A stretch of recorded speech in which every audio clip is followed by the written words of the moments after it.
Today, we are cracking a secret code. Seriously, it's the code that runs the timeless art of making your voice heard, and doing it effectively and, just as importantly, ethically. You know that feeling, right? You've got this amazing idea at work, or maybe you're just trying to convince your friends to see a movie you know is fantastic, but it just falls flat. Your words just kind of hang there in the air and nothing. It is so frustrating. Well, that skill you were reaching for is called persuasion. And here's the good news. It's not some kind of magic power that only a few people are born with. It's a practical toolkit. It's a secret code that absolutely anyone can learn. And that's exactly what we're going to do today. We're unlocking it. All right, Section 1, the core toolkit. This is where we get into the ancient secret I was talking about. This whole toolkit is called rhetoric. Now don't let that old school word scare you off. The philosopher Aristotle broke it down for us, and this isn't about manipulation or trickery. Think of it as a tool, a powerful one, for building a really strong ethical case for your ideas by using language strategically.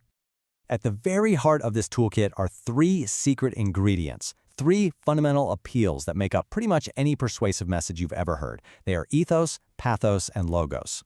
So let's break down exactly how each one works. First up, we've got ethos. This is the ethical appeal, and it's all about credibility. It comes down to your character, your authority. I mean, think about it. If your audience doesn't trust you, why would they even bother listening to you? Building that trust is always step one. So here's a perfect example. Why do we automatically trust a dentist in a toothpaste commercial? It's the white coat, right? The professional setting. It all screams expert. That is ethos in action. They've built up that credibility before they even say a single word about toothpaste. Next, there's pathos, which is the emotional appeal. This one is all about creating a real, genuine connection with your audience's feelings. Because let's face it, emotions are incredibly powerful motivators. Sometimes an appeal to the heart can get people to act when just the facts alone won't do the trick. You see this all the time in disaster relief campaigns. When they show you images of a community that's been devastated, they aren't just giving you a report. They're using powerful stories and images to tap into our sense of empathy, into our desire to help. That feeling is what makes us pick up the phone and donate. And finally, rounding out our trio, we have logos. This is the logical appeal. This is your appeal to reason, where you build your case using cold, hard facts, evidence, and data.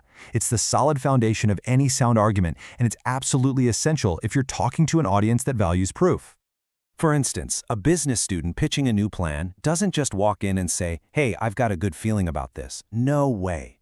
They come armed with market research, sales figures, a whole cost-benefit analysis. They are using logos to build an airtight, rational case where the data does all the talking. Okay, on to Section 2. Now that we have these powerful tools, we need the master key to unlock their full potential, and that is know your audience. So you've got ethos, pathos, and logos in your back pocket. But they're pretty much useless if you don't know who you're talking to. The single biggest mistake people make in persuasion is trying to use a one-size-fits-all message. You have to remember, it's not about what you want to say, it's about what your audience needs to hear. Check this out. It's a perfect example. Imagine you want to improve the university library. Okay, if you're talking to students, what are you going to focus on? Their pain points, the terrible Wi-Fi, the fact that there's never any study space. You're appealing to pathos, their daily frustrations. But if you're pitching the very same idea to the Board of Regents, you switch gears completely. Now you're talking their language, university reputation, student success rates, return on investment. You're using logos. See? Same goal, two totally different strategies. All right, moving on to Section 3, language that lands. Now that you know your audience, it's all about choosing the right words to make your message stick. So once you know who you're talking to, it's all about how you say it. This means using strong, active verbs, words like innovate and achieve, instead of passive ones. It means asking rhetorical questions that actually make your audience stop and think.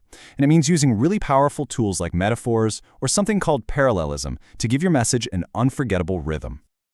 This famous line from JFK is a masterclass in parallelism. Do you hear that balanced structure? Ask not what your country can do for you, ask what you can do for your country. That repetition, that rhythm, it creates this powerful, memorable cadence that really drives the point home. It wasn't just what he said, it's how he said it that makes it so legendary. And that brings us to our final section, number 4, how to build an unbeatable argument.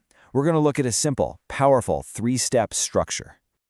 So pretty much any rock-solid argument has three parts. First, you've got your claim. That's your main point, what you're trying to prove.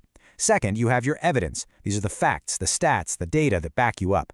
But the third step, this is the most important one, and it's the one people forget all the time. It's the warrant. The warrant is the bridge. It's where you spell out exactly how your evidence proves your claim. You're connecting the dots for your audience. And there you have it. The secret code is officially unlocked. You now have the complete toolkit. The three appeals, ethos, pathos, and logos. You have the master key, which is knowing your audience. And you have that three-step structure for building a truly unbeatable argument. This isn't just theory. This toolkit can help you advocate for your ideas, get that project greenlit, and just become a more confident and effective voice. So really, the only question left is, now that you have the toolkit, what conversation will you change?